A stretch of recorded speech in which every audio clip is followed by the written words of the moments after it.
Welcome back. Welcome back to another episode of Till the Wheels Fall Off. I'm Matt. I'm Paige. We're going to rapid fire through about 3 different topics today, but all of them are going to be awesome discussions. I like these episodes.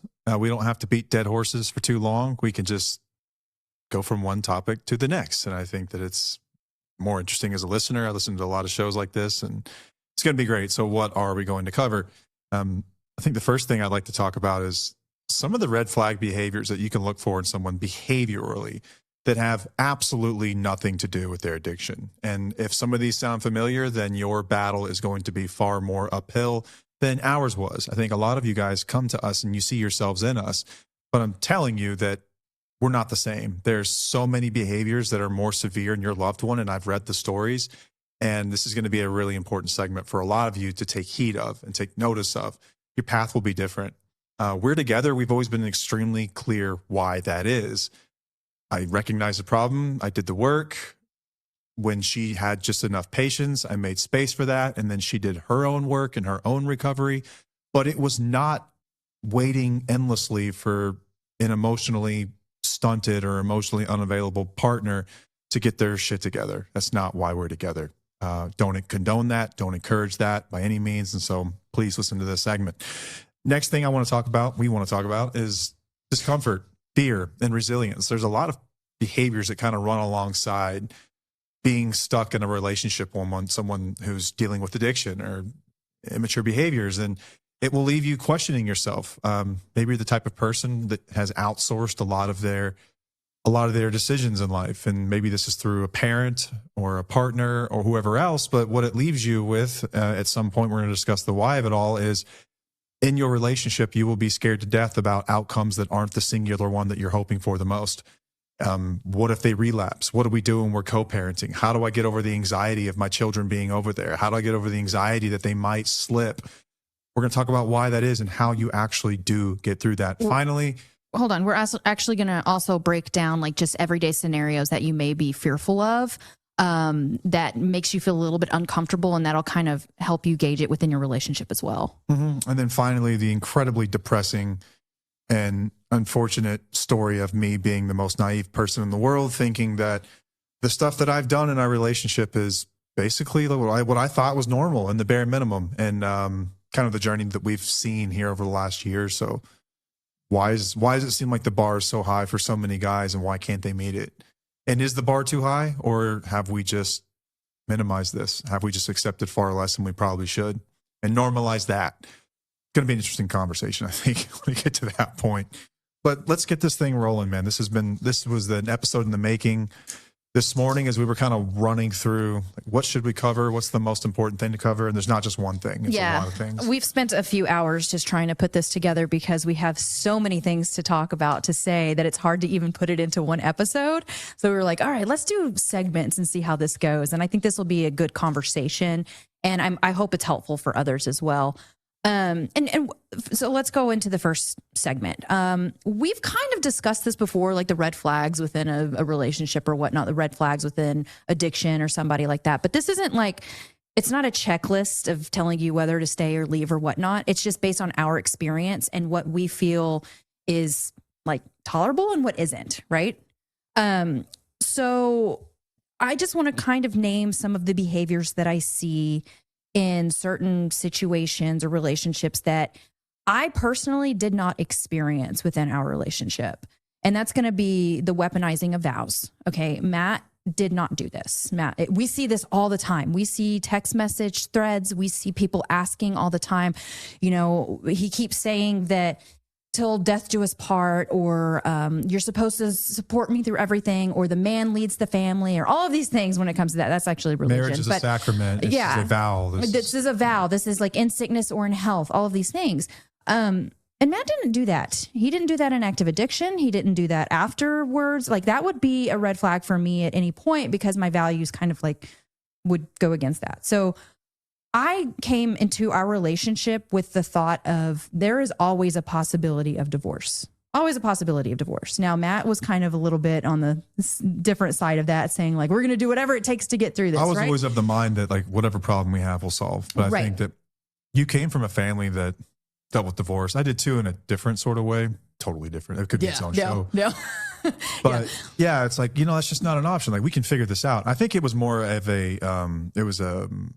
I don't know, it was kind of an endorsement of what I thought that we could really persevere through. Absolutely. And figure out. And you weren't weaponizing our vows or anything like that. No. But for me personally, I always knew that divorce could be an option based on his behaviors. Let's say that he cheated. Let's say that he was weaponizing our vows constantly, or he was degrading me, or if he, shifted blame to me all the time. That's another thing that you did not do. You did not shift blame. You were never saying like, you did this to me, or you never blamed the addiction on who you were either. You didn't blame the disease. You didn't blame your upbringing. You didn't blame me directly at all that you were the way that you were. Those all go against my values. And I don't think that I personally would have been able to tolerate that long term. There eventually would have been a time where I'm saying, you know what? I think I'm going to have to walk out of this situation. I know that I can take care of myself. I know that I have to take care of my kid. I know that I have to do this in order to be a healthy human being and be happy in life. So I didn't accept those things. I always knew that divorce would be an option at some point if it came to that point. Like, I was not going to be naive to the fact that we were always going to be together no matter what. I don't think that that's a healthy mindset for me personally. When we started the show, and the community especially, we were really naive in the sense that we thought that our path was maybe pretty typical, like not the most typical, but more common than not. And then pretty quickly you begin to see that it's not the case at all. It's a really rare outcome. And then we got exposure to what a lot of people really deal with inside their homes. Mm-hmm. And a lot of the behaviors that they experience and they see, and a lot of the words that are thrown around the house, is like, just being really straight with you guys. Like, I have never like screamed and cursed and called my wife some of the shit that you guys have said. I haven't. Like, she's never heard those words come out of my mouth. You've never called me an effing B. You have never. I've called him an effing asshole before. I have, under my breath. Stick some stones. Like under, and then to it, I know that you didn't take that personally, but honestly, like you never did that. You didn't degrade me. I've never commented on your weight. I've never told you that you were a bad mother. I've never told you that you were like a shitty person. Like, I've never said any of that stuff. No, no. And you didn't control me. You didn't try to control me, like within our sexual relationship, like intimacy. Never, ever was that a problem with us. You never really tried to control who I'm to become, or what I wanted to do in life, or whatever, being friends with certain people or spending time with people like my family or whatnot. Like, you just didn't control me in that way. But we see it a lot. We see it so much, where there is degrading language, there's controlling, there's now you did manipulate, you did lie, you did do things like that, but it wasn't, I don't know, I couldn't have dealt with that long term, right? It wasn't like something that I would have been able to deal with long term, because I know that it would have impacted me at some point. And then the cheating and going behind my back, that was not a thing, because that was a hard line in our relationship, was that if you do this, I am out. And it went that way too. Like, I knew that you had standards too at some point, where it's like, all right, when we had kids, I guess you would change your mindset of like, I could divorce you if I absolutely had to, based on your behaviors and actions. Mm-hmm. It wasn't I'm going to get through this no matter what. It was like, how are you treating me? Is it going against my values? Are you a safe parent for our children? Yeah, there's just so much of the stuff that I see in stories, and heartbreaking stories that are posted within the community, which, by the way, if you weren't aware, we have a free Facebook community for listeners. Go to our website, twfo.com. You can find out about the community. Just answer a few questions. We'd love to have you in there. It's a space that is literally made for you, purpose-built for you guys. But I'll see posts in there, and I'll see comments, and we'll get social media messages and emails and stuff like that. And like, these stories break my heart. Absolutely. About what people are going through. Yes. And I'm telling you guys, that would not have flown in this relationship. Like, not even 10% of it. And I don't know how we would have been able to rebuild something from some of that stuff. Yeah. If I'm being honest. Trying very delicately not to shame anybody or blame anybody, or not at all make you feel like you're stupid for putting up with it. But my estimation that this thing comes back if you've done some of this stuff, like when they talk about the red flags, talking about like like chronic infidelity, abusiveness, whether this is like physical abuse, if there's been physical abuse, if there has been a pattern of someone verbally degrading you and chastising you and like slandering your character, shaming you, commenting on your weight, like this shit is not going to get fixed, probably. Like, very, very, very unlikely. Like talking about like single digit percentiles that someone actually does this stuff. Mm-hmm. And look at your loved one and ask yourself, have they ever shown me an inkling of a willingness to do anything of the sort? And if you're holding on to the fact that you're going to get sober, they're going to end up like that couple on the podcast, sorely mistaken. And I'm delicately trying to walk this line, but like I'm doing you a favor. Like, this is one of those, like, let me hold your hand while I tell you this message is just extremely unlikely. Like the stuff that we see is insane. Don't put up with that shit. Like that is a much bigger character problem. Like, this is an abusive It's a values person. issue. It's a values issue, right? Yeah. You guys are on different planets and you're nowhere close to being on the same page. You are light years apart on where you want to go in life and like your beliefs about equality in a marriage and like valuing your partner and like walking together and like growth, and like you're nowhere even close, and it will not fix itself. It will not fix itself. Take that information, do what you wish with it. It is none of my business, but I just need to be very clear that the stuff I see, most of the time my jaw slack and I'm like, yeah, and the sad Oh my part is God. that a lot of the times we will blame these behaviors on the addiction. We will blame it on the substance. We will blame it on that. We can't do that. We need to look at the actual behavior and how it's impacting us. Because if we're blaming it on the addiction, we're just covering it up. It's just a cover. You know, it's just like, okay, if you take the addiction away, everything will be okay. But that's not necessarily true, because there's a deeper issue going on when it comes to their value system and who they want to be in their character, not necessarily their character, but their value system, which is important for them to change over time. But you don't have that guarantee that that's going to happen once you work on the addiction.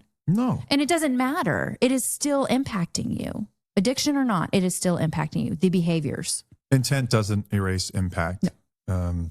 One of the most powerful lessons I learned over the last year or so, like walking through this with all of you and like kind of following along with your stories, it doesn't. We'd like to think it does, but it does not. There's not some magical potion in sobriety that makes all this stuff disappear. But I think that we can minimize so much the impact of the things that take place in active addiction and the words that are used. Like, guys, it is not a normal thing for a man to shout, "You fucking bitch," at you at the top of his lungs, or text that to you on a regular basis, or tell you that you are ugly or fat or less than a mother, or any of these things. Like, this is disgusting, deplorable behavior.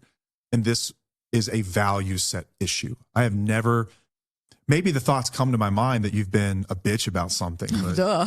sure, right? But Yeah. like, to say that to someone is such a fundamental issue of value that they see in you and their own values about what they think is acceptable to say and like the standards they hold themselves to.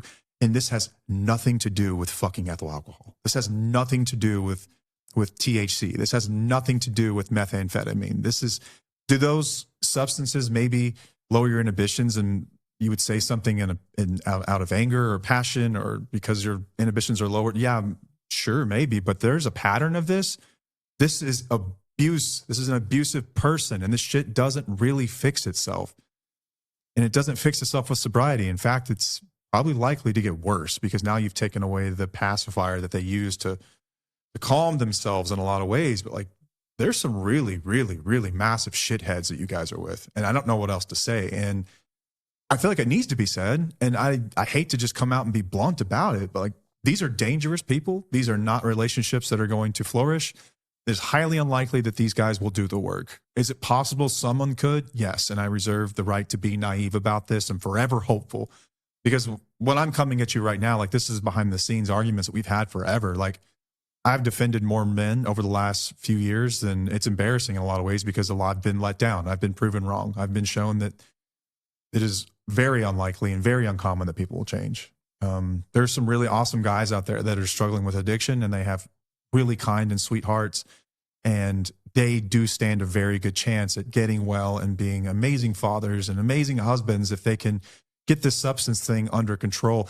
That was me. Like, right, but that that's doesn't more mean how I that we was. need to sit around and wait for that either. Not forever. No, you don't need to wait. No. Just because I do feel like you over time, progressively, it would have gotten worse. And also, like, I mean, it would have gotten worse financially anyway. I don't think that you would have been the best partner or the best dad or anything like that if you didn't get well. But I wasn't going to wait around forever for you to do that. No, but So that's another thing I just want to be clear on. in these two realms of people, if we're going to split them up into two groups, and you've got someone with a really kind, sweet heart who's awesome, but they struggle really badly with the substance, and it's preventing them from showing up fully in their lives and in their children's lives and in your life, and they're absent and things like that, is a different camp than the volatile, Correct. angry, abusive, like disgusting words and all that shit flying around the house. That's a different camp of people. Right. And I was in this camp. I was in the first camp, the former. I was not in the latter camp. She would not have ever put up with that. I'm telling you right now that this show wouldn't be here if that were the case. It would not exist. No. I don't know if those guys truly come back from that.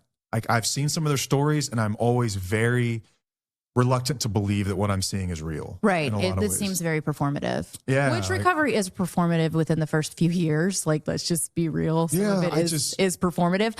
But over time, you can really tell a difference if somebody's being genuine or not. I know that there's got to be some non-zero number of them that do truly recognize their behaviors, and maybe they cognitively develop tools to behave and respond differently. Like they really learn how to like check themselves and respond differently. But it's going to be like a lot of work and a lot of intention to do that. And my estimate is that out of 100 people, there might be one or two of them that are willing to do something like that, to really understand and take that stuff. Yeah.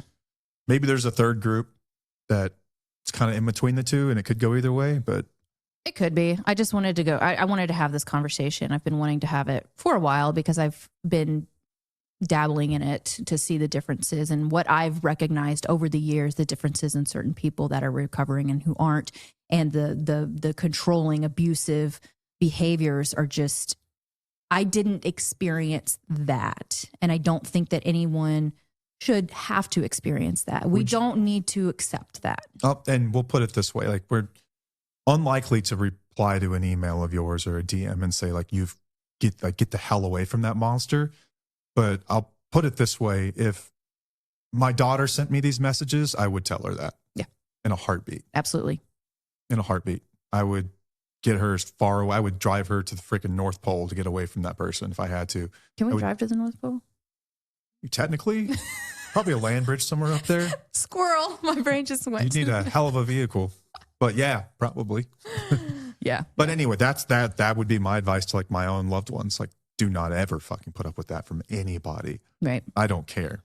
And again, I understand being in that situation and how challenging it is, especially if you have children. And it's been something that's been going on for long term.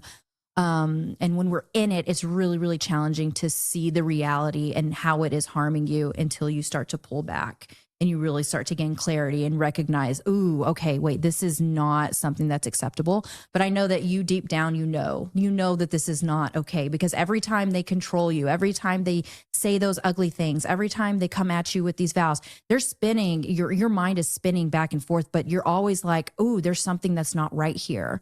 Listen to that. That's your guts and your value system saying, hey, I don't think this is okay or this is acceptable, and I need to do something to protect myself. And if I have kids, I need to protect them as well, because the cycle will continue if we do not stop it. Mm-hmm. They're not going to stop it. You have to stop it. And that's hard and that sucks and it's not easy, but you know what? It's going to be best for everyone in the long run. Yeah, guys, cycle breakers, man. I know that a lot of people see themselves in us, and like I'm telling you, many of you, that like we're nothing like that. I was nothing like that. I didn't do those things.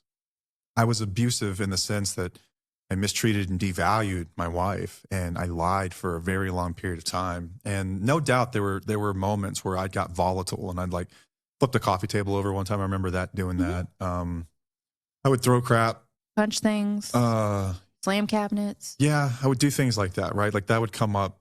It wasn't rage. Right. It's extreme. It wasn't a pattern, like necessarily, like a chronic pattern. No, I don't believe so, because I can only remember a handful of times. But I'll say now, like in our healthy relationship, you have not done that. Like, I can't even remember you doing things like that because it's not normal to do that and it's not okay. Like, because then if we have kids, we're training them how to do that. And what I need everyone to know is that that wasn't because I stopped drinking and that wasn't because I quit taking pills. It had nothing to do with that. Recovery is so much more about acknowledging the feelings that you have and choosing a new way to respond to them. Like, that's what recovery is about. And if your loved one's not down with that, if they're not willing to walk that very difficult and challenging path, they are never going to make it, ever. That is what recovery truly is. And it's examining your own emotions. Like, I still get angry, right? I still get angry and I still feel rage and anger. I have to pause and say, like, what is this emotion trying to tell me? Where is this coming from? Like, is this envy? Is this fear? Is this whatever? It's like, it's a secondary emotion. What's the genesis of it? And I'm doing this work in my head before I even open my mouth and say anything. And that's what it's about. And if your loved one's not willing to do those things, you don't stand a chance, right? They don't stand a chance. The relationship doesn't stand a chance to get to the point that we did. I just have to be fully transparent about that. I've always tried to, but I think that it gets lost on people sometimes. Just because I see the comments and I'm like, guys, don't hold on. Like, we would not have held on for that. I would not have expected her to. I wouldn't expect my daughter to, or any person I love to tolerate that in hopes that they would get to this point. Like, if we're climbing Everest, I started at like the second base camp and like they're still in the US planning their trip. Like, we're nowhere close to the summit here. Like, such a far head start. They've got a lot more work to do. Are they willing to do that work? Only time will tell. It's up to them, but I wouldn't tolerate that long term. Yeah. And this is also, like you said earlier, this isn't to judge anybody. This isn't to help make anybody feel shame or anything like that. It's literally just kind of educating you on our experience and what we've seen and being on the other side of this and what it looks like. We do have a lot more clarity. We are able to see things from a different perspective than what you possibly can see while you're still in the chaos. But we're here with you while you go through it because it's fucking hard. Yeah. But just know, like, we just want to empower you. We want you to really love yourself again and live by your values and just do what is best for you and your kids. Yep. And that ties in perfectly into the next segment. Yeah.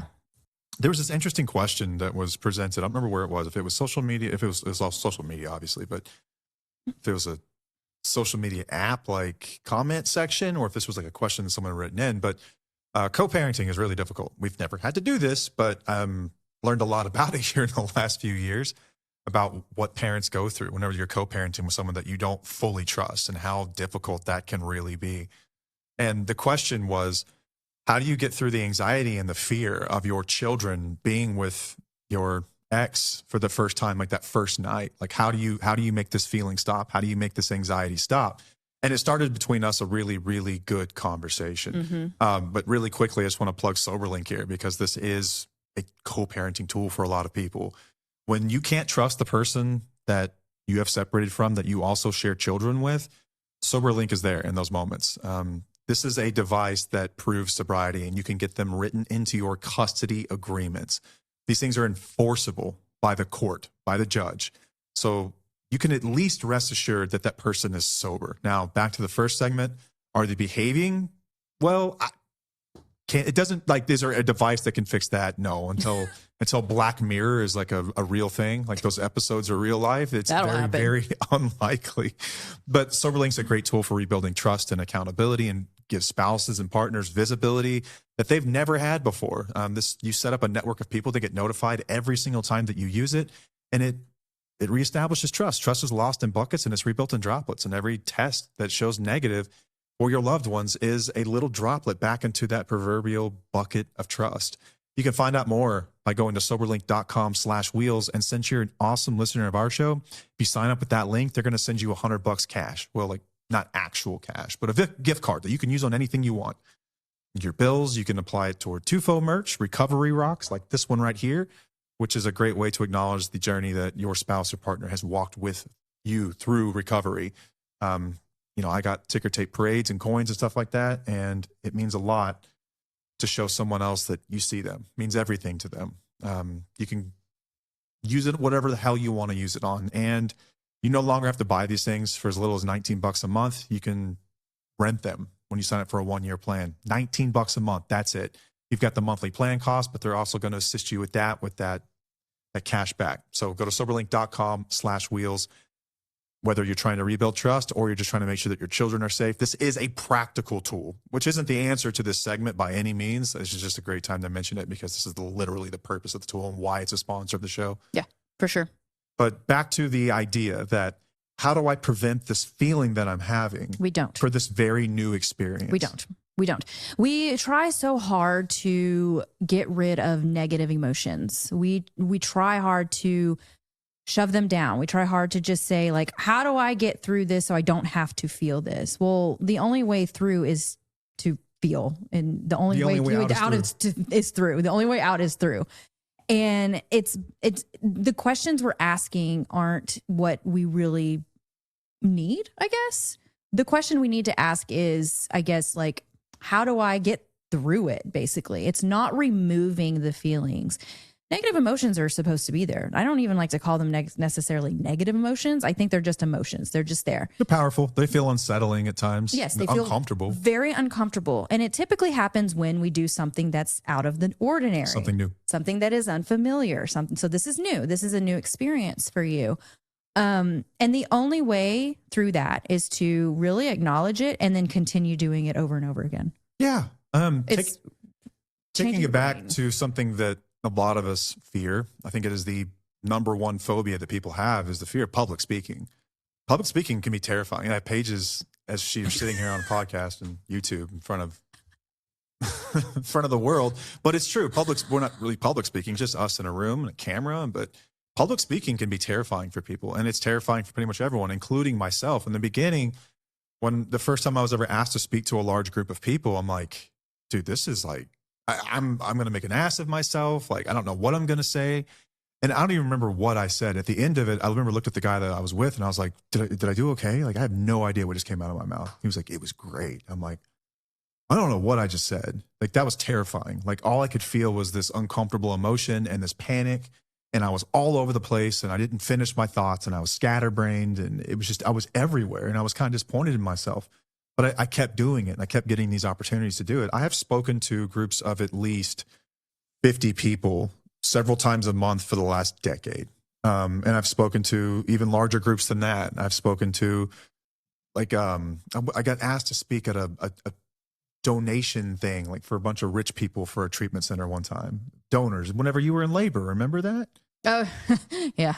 I went in to be induced and you had to go to some recovery thing. Yeah, but like on the fly. And I'm telling you that now, like, I still get a little bit nervous, but I just have more competence because I have more experience with it. And it's great because I've got a wealth of experience, but there is no shortcut to be like, how do I become an expert at this thing that I'm very new at? It's wild because the question is often posed as, how do I make this just disappear? Right. How do I feel how better? do I Be okay with it? It's almost, how do I not feel this? Mm-hmm. Like there's some kind of like Jedi mind hack that you can do that removes this uncomfortable feeling for you. Mm-hmm. But that's not it. The discomfort is oftentimes the price of admission to get to what you're actually wanting, which is learning how to manage this. And like, how do I deal with this? How do I feel this? How does this not scare me anymore? It's learning to accept it. And it's repetitions. It's doing it over and over and over and over. Yep. Like when you're an amateur at something, you're new at it, like all of us, and you're going to be rather bad at it. And that's the price of admission. And you have to be willing to screw it up and look dumb or do it wrong and just keep trying. Like, I think that when you're talking about the fear of co-parenting, it's a very real fear. And I understand it's very visceral too, because it's your children, right? There's some practical things you can do. We talked about one tool that makes sure that they're like, people are sober around them. Get that. You can also have an electronic device with your children. You can also talk to the co-parent or maybe whoever else is around and have some line of communication for whenever you just want to make sure that things are good. Everything good? Yeah, we're at the movies. Everything's fine. Yeah, they're in bed. Everything's good. And just have some kind of a line of communication to reassure yourself. And if you do that enough times, eventually it will start to feel kind of normal. Okay. For those of you that have kids that are kind of like teenage age, you know, the first time you leave them home alone, like how scary that is? Yeah. Like, holy shit. Now, we leave our kids home and it's not like no big deal. You just worry less. Exactly. You worry less because you do it over and over and over again. Your brain gets to actually feel safe because you know that nothing has happened. And then you'll have the mentality of that even if something happens, you're going to be okay and you'll figure it out when the time comes. Yeah. You can't troubleshoot it. Yeah. The feelings that you're avoiding are exactly the feelings that you need to be feeling in order to get the thing that you're asking. Mm-hmm. They are literally the price of admission. The only way out is through. And in order to get through things, you have to be willing to sit with discomfort and not knowing the answer and uncertainty and anxiety. And I know why, especially our listeners struggle with that, because for so long that has been your lifeline to feeling some kind of security or safety in your life. But our mission is just to teach people that you can find this even in the midst of the most uncertainty. What's going to happen? What if X or Z or Y happens? What if some path I had never considered happens? Like another big one is, oh my God, if they relapse, like people go nuts worrying about if someone relapses. Right. And from my personal experience, I never had that mentality of being afraid that you were going to relapse because I knew that if you did relapse, I was going to be okay by removing myself from the situation. It was just about being prepared and being okay with like what I will and will not tolerate within the relationship. If I sat around and I was always afraid that you were going to relapse, I'm missing out on life. I'm missing out on so many things. And I'm like holding on for dear life and white knuckling and just kind of like afraid of something that I don't even know is going to happen or whatnot. But if it does happen, I'm going to know what to do. And that's where the confidence comes in line, where it's like, all right, I know what I'm going to do if this happens. Instead of thinking, oh, is it going to happen? Which is a possibility it could happen, but I'm not going to allow it to consume me because then I'm living my life by fear. I'm avoiding, I just kind of accept that. I'm just like, if it happens, I'll know what to do. So that's when I tell people, you know, you just have to be prepared for if they relapse. For me personally, you relapse, I'm gone. I don't want to go down that road again. I'm not going to be there. Like I can take care of myself. I will be okay. Instead of saying like, oh, what am I going to do if it happens? If I stick around and just like, I'll always be on eggshells if that's the case. I don't want to live like that. Where does the confidence come from that you'll be okay? The confidence comes from that I'll be okay. Like if something happens, just living by my values and knowing that I'll survive. I'll do whatever it takes to survive. I'll be okay no matter what happens within our situation. Like I trust in whatever to get me to that place. Yeah. I think you've always had a really natural way of looking at even if versus what if, which we're going to beat this horse until it's freaking pulp. Yeah. What if this happens? What if that happens? What if? Okay, forget about that. Even if it happens, I will be okay. Future you is a badass and you don't give yourself enough credit, listener. Like you don't give yourself nearly enough credit for your ability to be resilient and persevere and survive and come up with schemes and plans and become flexible psychologically enough to where you can survive anything. I think that we get so attached to a singular outcome that we block ourselves off to any other path. And that is a recipe for disaster. If you put all your eggs in that basket, and especially that basket, a sobriety basket, that is so dangerous. Like you are likely to be let down. Just statistically, you're likely to be let down. But the most, confusing part about that one is that it is absolutely out of your control. This is something totally out of your control. Right. This is like worrying the same that like it will rain soon or something. Like it's completely out of your control. You can do nothing about it. Right. It's when it does, what are you going to do? How are you going to dress differently? Are you going to change your route to work? Maybe the time you leave to avoid accidents. Like you adjust like anything else in life. And this is how that works. But for some people, the idea that the relationship may not work out the way that they wanted it to is something that they are not even willing to examine or to look at. And that is like, that's what we're trying to get people to do here, is that this is a possibility. We don't want that for anyone, but it is a possibility. And you have to consider what that might look like. You have to consider it. The fear comes from the fact that you're not considering it, that you're not thinking about what that could look like. And that doesn't mean endless rumination about it necessarily. It just means like a pretty simplistic idea. Like Paige and I have talked about this. She's like, well, I mean, there's family members I could probably move in with. It wouldn't be fun. Surely it wouldn't be fun. We would lose our house and that would be sad and everything else. But like I would figure that out. And then I know enough people from my days in insurance where I could probably get a job and start small and then work myself back up. I'm not committed. You don't give a shit about materialistic things. So it's like, I'll drive a shitty car. Like I'll figure it out. Like Yep. I will figure it out. Like if there's one thing that's for certain is that I will be safe and I will find a way to be happy in that. And then you move on to the next item of your day. Exactly. It's really, really simple for you to be flexible psychologically with a lot of this stuff. Correct. And I think it's much more difficult for others. And I can't help but feel like that is it's just a lack of resilience. I think when you look at it, really, it's like, Right. like for as resilient as a lot of our listeners are, I think that some also lack the psychological flexibility to be resilient in alternative outcomes Right. that are possible, right? Like no one wants to think about a worst case scenario, but I think you're also like, it's kind of selfish to think that like, I don't know, like what makes you so unique that you wouldn't be able to figure it out?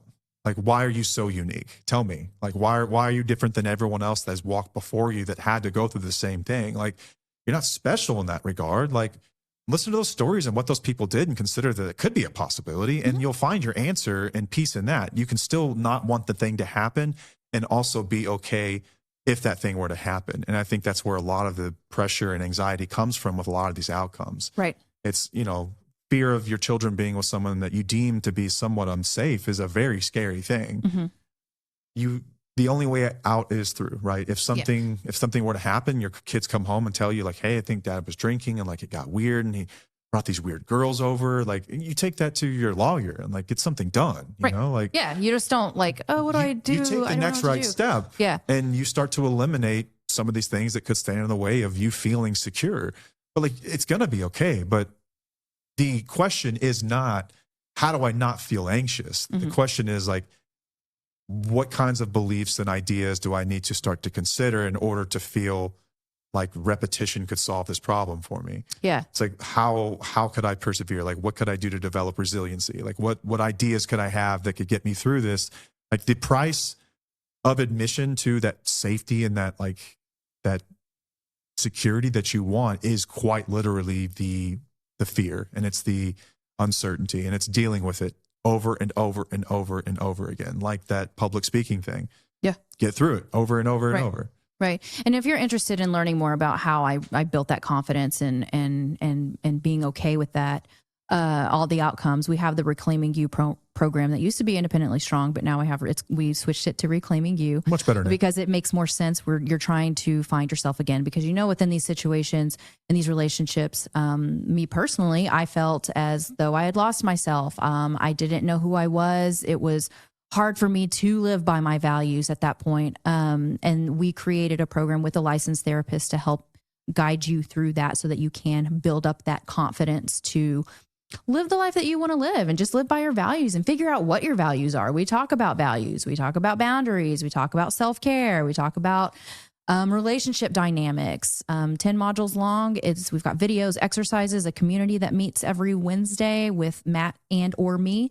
And it's a powerful program for you to go through to help you just kind of see things in a different perspective. And the concentration of success stories in that group is far higher than any other population that we come into contact with through like the community or social media comment sections or followers or anything else. Like it's in that community where you find the most success, and success means different things for different people. But people who once like showed up thinking like, we're going to rebuild our marriage, everything's going to be fine. And then something out of their control happens and they've found a way to be resilient and persevere and change what success means for them and reframe hope. And it's a fucking awesome thing to watch. It's inspiring for us. Like, I feel like it's an honor to be able to witness this stuff and to hear those stories. But what it does, it reminds me that like, this is the stuff that we're talking about right now it's true. This is true. It's not just an opinion. Like this is the observations of real people that walk through it. And that's where those people are. And we meet once a week. You can be around these people. Like these are the people that you want to be involved with. Yep. They're awesome. Yep. They're amazing. Yep. It's a great community. I love it. Yeah. There's there's something to be said too. Like we covet what we see and what we know, you know what I mean? And like, you don't know what you don't know. And it's tough to be in a really bad relationship and fear losing that relationship, even though it's bad, but you don't know it's bad because it's all you know. This is a terrible analogy and maybe a bit crude and disrespectful. We were talking about this earlier. It's like we have this old chicken in the fridge. I'm wondering where you're going with this. Oh, yeah. Spoiled meat. And I was like, like there's spoiled meat in our fridge. It's Is like, there? No, there was. Could have been like that old chicken from like way old. You know what I'm talking about? From the froze it from 4th of July. Yes. You know, and it's like, get rid of it. It's like, but we have chicken. Like, we can figure that out. It's like, it's spoiled meat. Like, just get rid of it.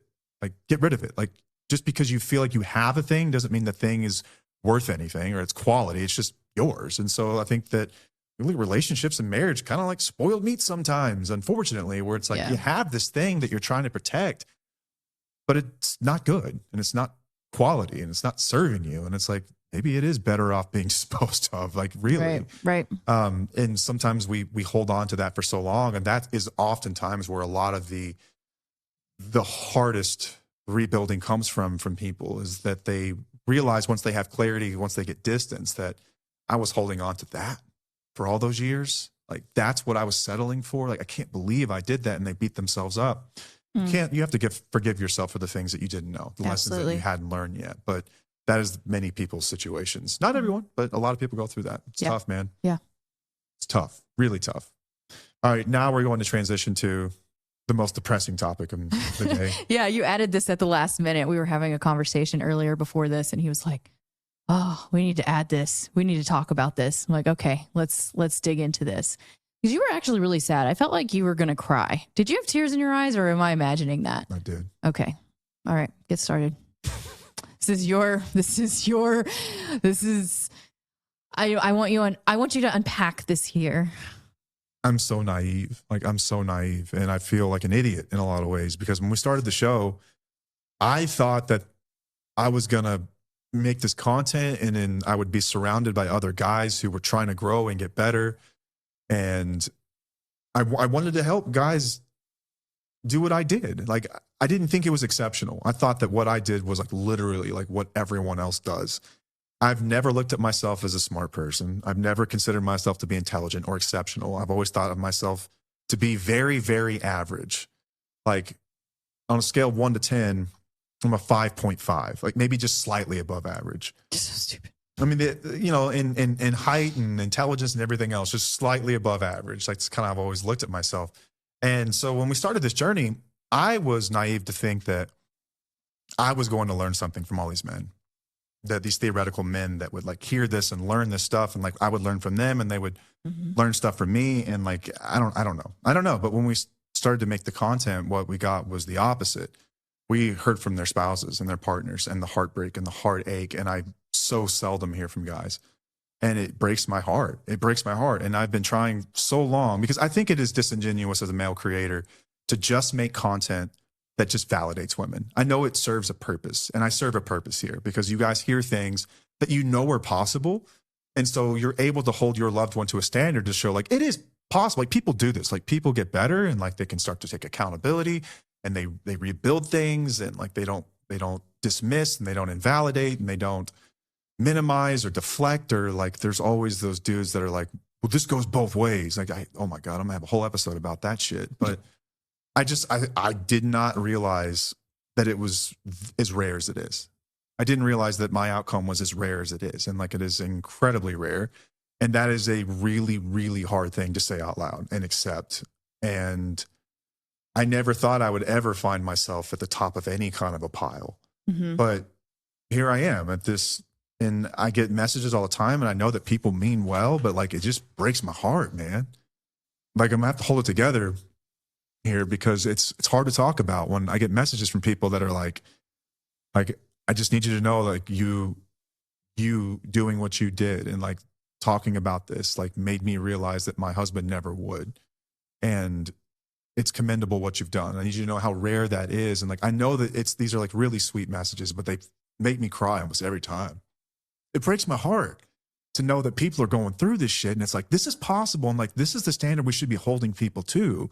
It shouldn't be an impossible standard, guys. I'm average. Like, you can figure this out too. It's an unwillingness. They just don't fucking care.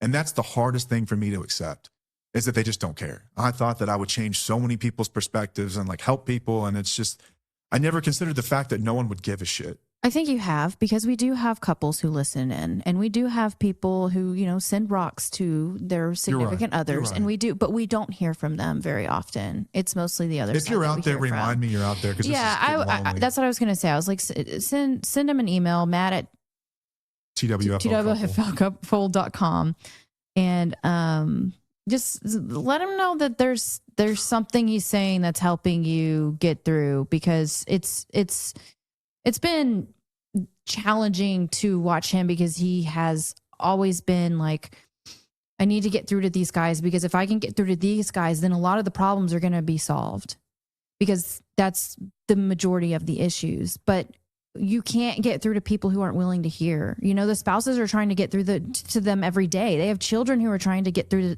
to them every day, but they are not willing to listen.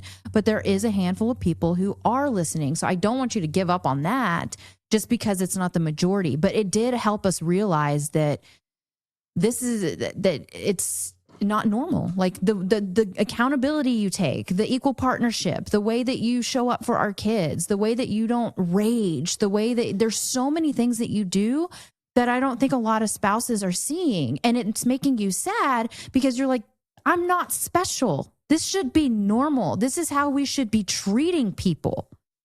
So you're recognizing that it's not. It's sad. It's really, really sad that this has been normalized in our society. We keep lowering that fucking bar and accepting it and minimizing and saying that this is just how it is. Yeah.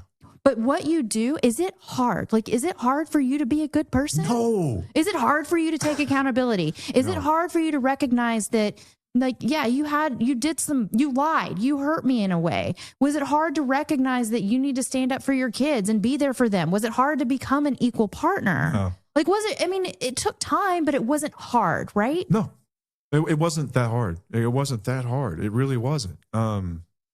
And I don't know why that is. And I have to think that it's nothing exceptional about me. It's really not. Willingness is probably the greatest piece of that. It's just a willingness, right? A willingness to admit that you were wrong, to walk forward, to try new things, to discard parts of you that don't work, and still love yourself along the way. I don't know exactly, but it's not hard. You can do both, right? That's like two thoughts at once. Like, you can give yourself grace and compassion for things that you've done and then not beat yourself up, but also do better. The only time I've ever like really, really hated myself was like those first few days when I checked into rehab. Like, I hated myself for putting us in that situation. For getting us there. And I think that shame is an incredibly valuable source of fuel to get 100%. You off the launching pad on this journey. But it's not a long-term solution. Shame won't serve you forever. It's a really, really important thing in the beginning, though.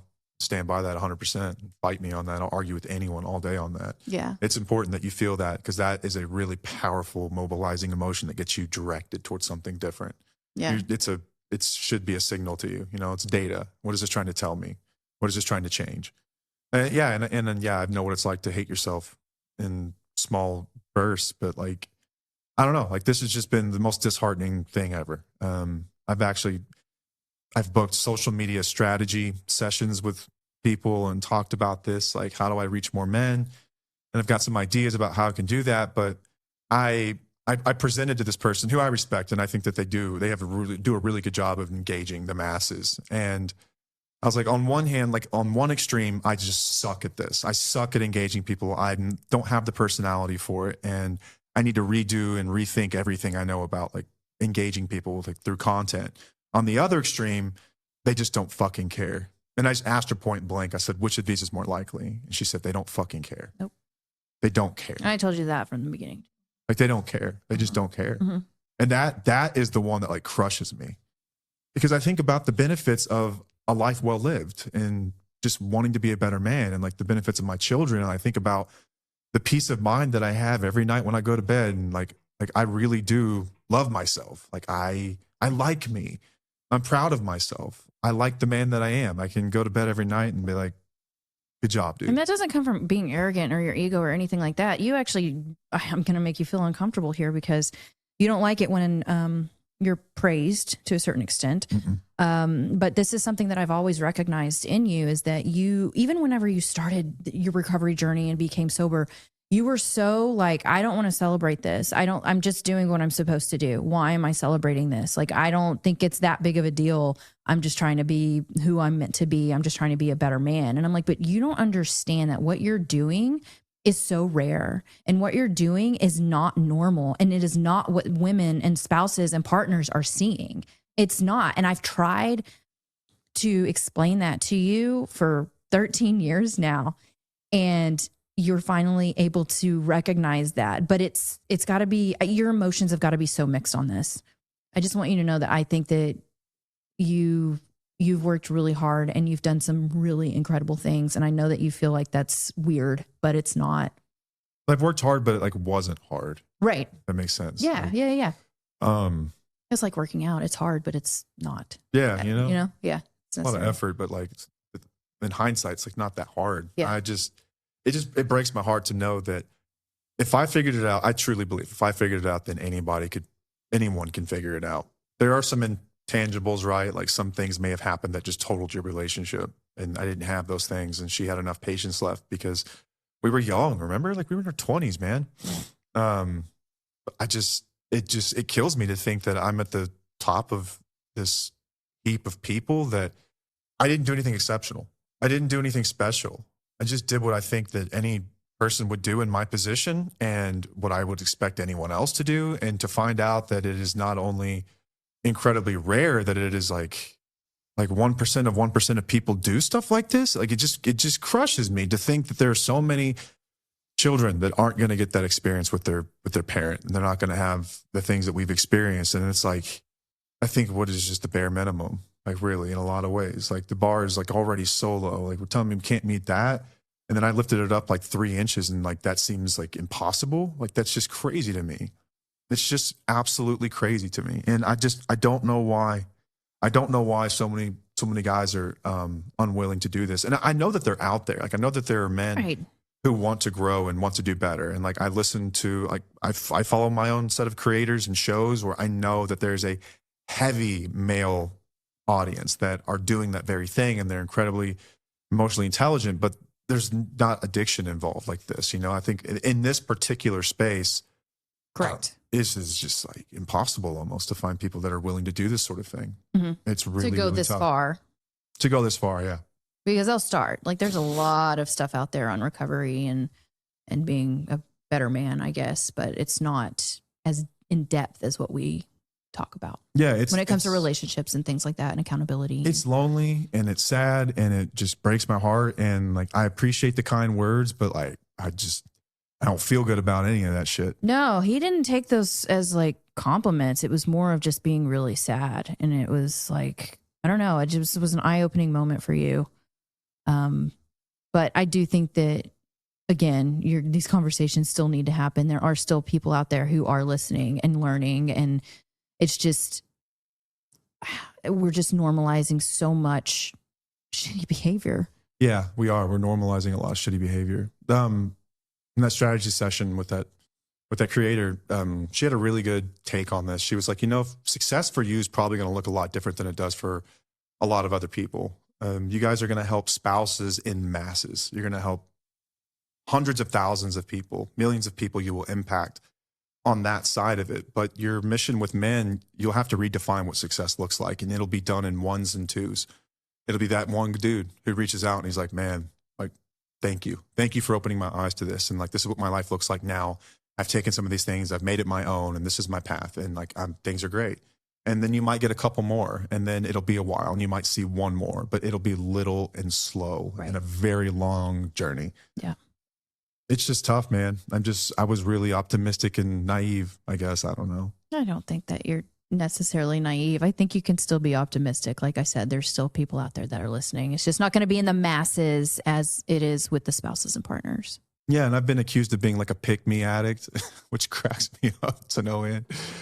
I laughed so hard about that comment. Fuck? I loved that comment. It cracked me up. Like, this guy's such a pick-me addict. It's like, dude, no, just trying to be a good person. I don't know what else to say to that. Like, I'm just trying to be a good person. Like, if the things I'm saying make me a pick-me, we have such a massive problem, like socially, with what we expect of a lot of men in rebuilding things and taking accountability. And yeah, I don't know, maybe I'm in the wrong space. I need to hang out with maybe dudes in a different space. I don't know.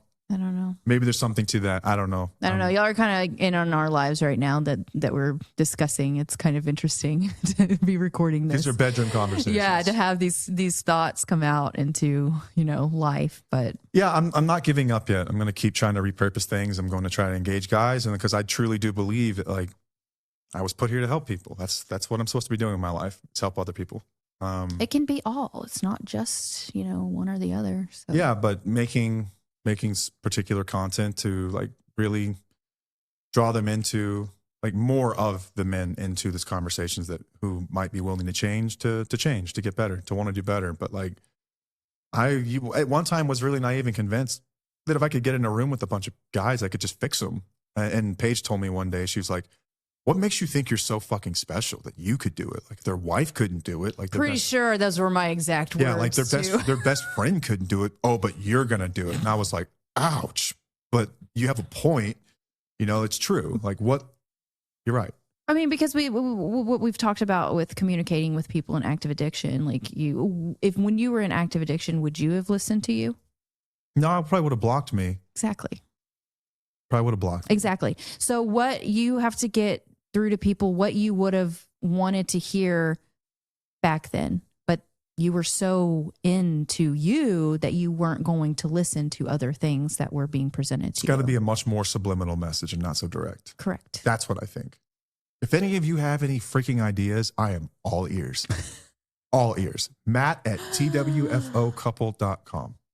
I'm all ears. I'm trying to make a difference is what I'm really trying to do. Trying to end suffering and misery for a lot of people, for everyone involved in these things. And I think that, yeah, you can sit there and you can make content that's really validating for people, and you can teach women what they already know over and over and over and gather tons of downloads and likes and all that shit. But it's like, at the end of the day, I want to make a difference. Like, I want to make a difference. I want to get to the root of this shit. Mm-hmm. And I really want to help these guys. I really do. I think we're doing it. We're doing things. It's okay. It's just tough. It's really tough. It is. It's lonely as shit. I should not be at the top of any heap of people ever. If I'm at the top of a group, we have a fucking problem. A Quit major saying problem. that. We have a major problem. You're doing, like we've said, like you even said forever what you're supposed to do, but it's like, it's not normal, I guess. Nobody wants to stand up. And I guess we could have a conversation surrounding like why it's so challenging for people to get to that point. Like, why is it so challenging for men to take accountability? Why is it so challenging for them to listen and be interested in their partner? Why is it so challenging for them to want to grow up? So I'm going to have some interesting conversations here in the coming year on Mondays with Mindset Mondays.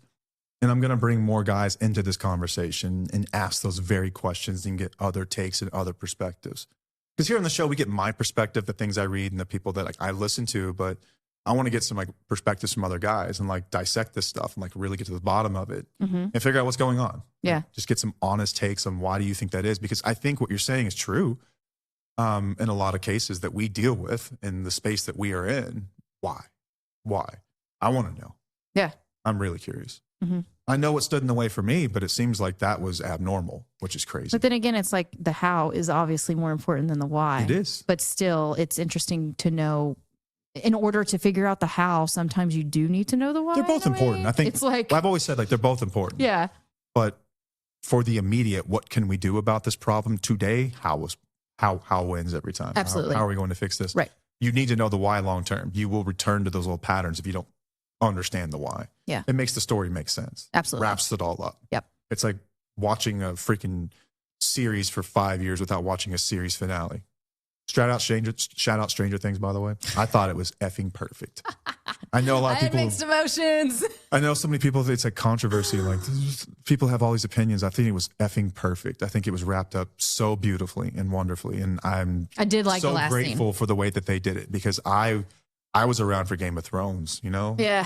Which some people thought was way worse than I did, but I didn't think it was a good ending. Yeah. And I loved that show for so many years. And it was like, that's what we got. I mean, we had a freaking party to watch that last one. I forgot about that. Damn, man, that was okay. Stranger Things, it was like eyes welled up with tears and it was just beautiful. I loved it. Thought it was perfect. Yeah. But it's like, if you don't understand the why, it's kind of like watching a series with no finale. Like you have to make sense of all this in the end and have some kind of closure to it. But anyway, that is our smorgasbord of content, topics and ideas today. I think I don't know. I like the idea of not having a central topic whenever it's kind of a lighter topic that you can sit there and just talk about for an hour plus. And like you can have a conversation about it, but like how deep is the conversation, you know? think this way we get to them more of it. We'll try these out. If y'all like them, we'll keep doing them. Let us know in the comments, especially on YouTube. We're really trying to grow our YouTube. Yeah. I know that we've got some thumbnail issues that I've got to fix and stuff like that. But Hey. I mean, you make the thumbnails, but I'm supposed to be supplying the photos for the thumbnails. Not necessarily. They're not good thumbnails. I'm not a thumbnail girl. I don't know what you want. So we'll figure it out. We got to get to the bottom of this thing because that's where a lot of people are, getting this stuff. But also, YouTube is a very male-dominated audience. That's another issue. True. Mm-hmm. That's just another a issue. fact. This is a fact. Yeah, it's just statistics. Yeah. So that's another issue, is that the shit may just not do well with the best thumbnail, but we'll see. But if you're a guy that listens, I would love to hear from you. Like, remind me that I'm not just speaking into the abyss. You're looking for a little bit of validation there. It would mean a lot to know that like something is helping you, or let me know what you think would be even better. That would be awesome. Any direction I can get at this point, because I'm like lost. So I don't think you're lost. I think you still keep doing what you're doing. We'll see. All right. That's all we've got. Appreciate y'all listening. Until next time, I'm Matt. I'm Paige. And we'll see you. Bye.